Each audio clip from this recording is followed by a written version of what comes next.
उत्तर प्रदेश की योगी सरकार को सुप्रीम कोर्ट से बड़ा झटका मिला है। सरकार को सिर्फ झटका ही नहीं लगा, बल्कि सुप्रीम कोर्ट ने सरकार के अवैध धर्मांतरण कानून 2021 पर कई सवाल भी उठाए हैं, जिसके चलते योगी सरकार सत्ते में आ गई है।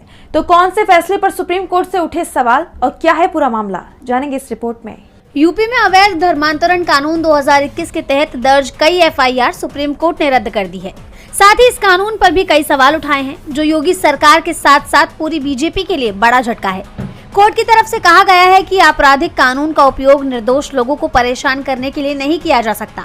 सुप्रीम कोर्ट में जस्टिस जेबी पारदीवाला और जस्टिस मनोज मिश्रा की पीठ ने कहा है, जांच के दौरान ऐसे कोई ठोस सबूत नहीं मिले जिनसे पता चले कि धर्मांतरण दबाव या प्रलोभन के माध्यम से कराया गया था। उत्तर प्रदेश धर्मांतरण निषेध अधिनियम 2021 की धारा 4 के अनुसार शिकायत केवल पीड़ित व्यक्ति या उसके परिवार के सदस्य की ओर से ही दर्ज कराई जा सकती है, न कि किसी बाहरी या तीसरे व्यक्ति के जरिए। आप सभी को जय मसीह की। दोस्तों, इस पर बात करने वाले सुप्रीम कोर्ट से उत्तर प्रदेश सरकार यानी योगी सरकार को बहुत बड़ा झटका लगा है।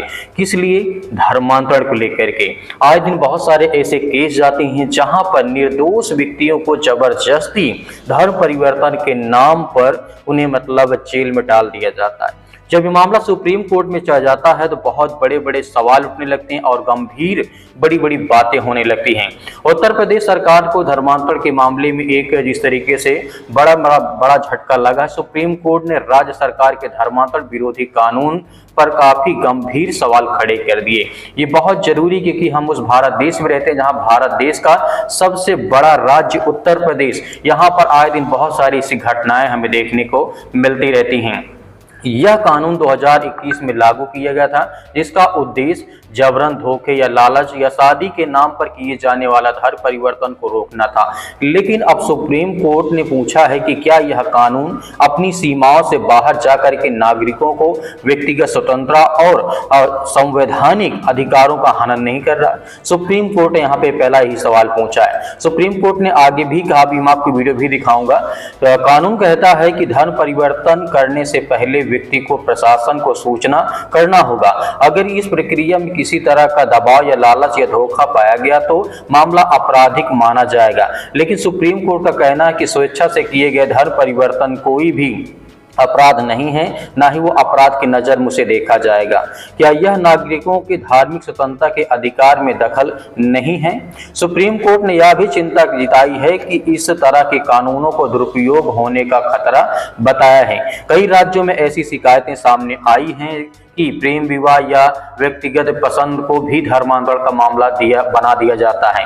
अदालत ने पूछा है कि सरकार क्या सुनिश्चित कर रही है कि इस कानून का इस्तेमाल किसी समुदाय, किसी व्यक्ति को टारगेट करने के लिए तो नहीं हो रहा है। लेकिन सरकार इस पर अभी चुप है। सुप्रीम कोर्ट ने बड़े बड़े यहाँ पे सवाल खड़े किए और गंभीर आरोप लगाए, क्योंकि हम जानते हैं जबरन धर्म परिवर्तन नहीं होता है। स्वयं की इच्छा के अनुसार व्यक्ति जाता है। लेकिन आज दिन आप देखते हैं बजरंग दल, विश्व हिंदू परिषद, तरह तरह के जो अपने आप को कहते हैं हम कट्टर विचारधारा, कट्टर मतलब सनातनी हैं, वो लोग जाते हैं।